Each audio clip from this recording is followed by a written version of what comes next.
খবৰ কেনেকুৱা? সকলোৰে ভাল?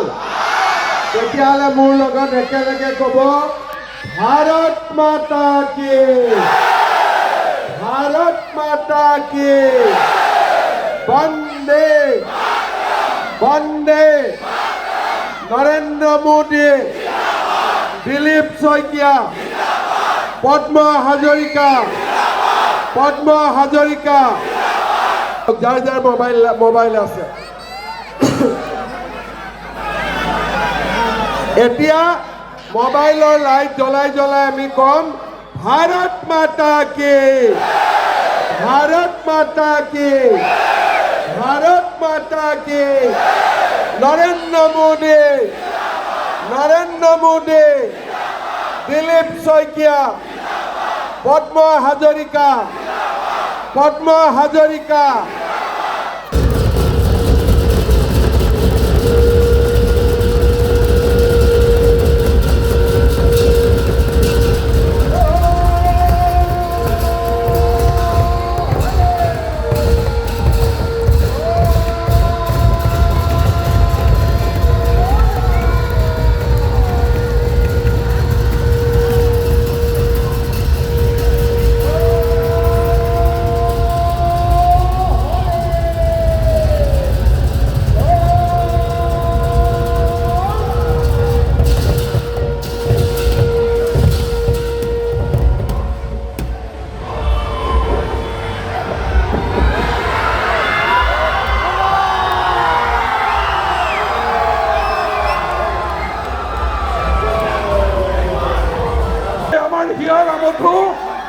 আমাৰ মুখ্যমন্ত্ৰী ডক্টৰ হিমন্ত বিশ্ব শৰ্মা ডাঙৰিয়াক আদৰণি জনাবৰ কাৰণে আমাৰ কেওটা মণ্ডলৰ গণনীয় অনুৰোধ জনাই।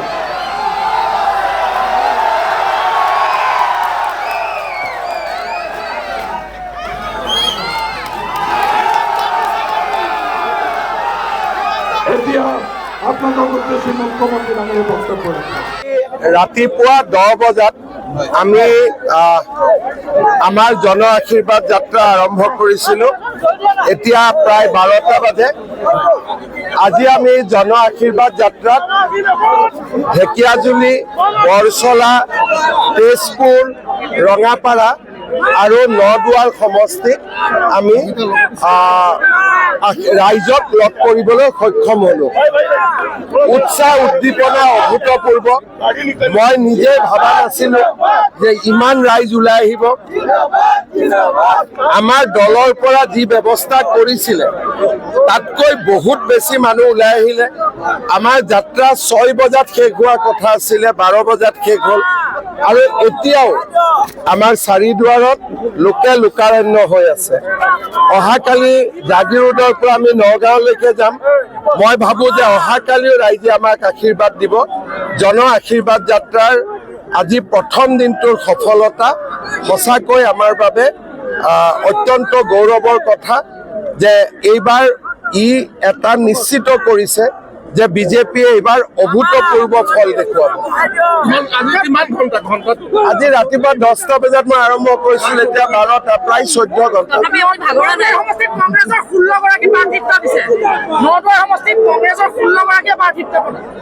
প্ৰাৰ্থিত্বটো বহুতে বিচাৰিব পাৰে, প্ৰাৰ্থিত্বটো এজনে পাব, কিন্তু নদুৱাৰত বিজেপি বিপুল ভোটত বিজয়ী হ'ব।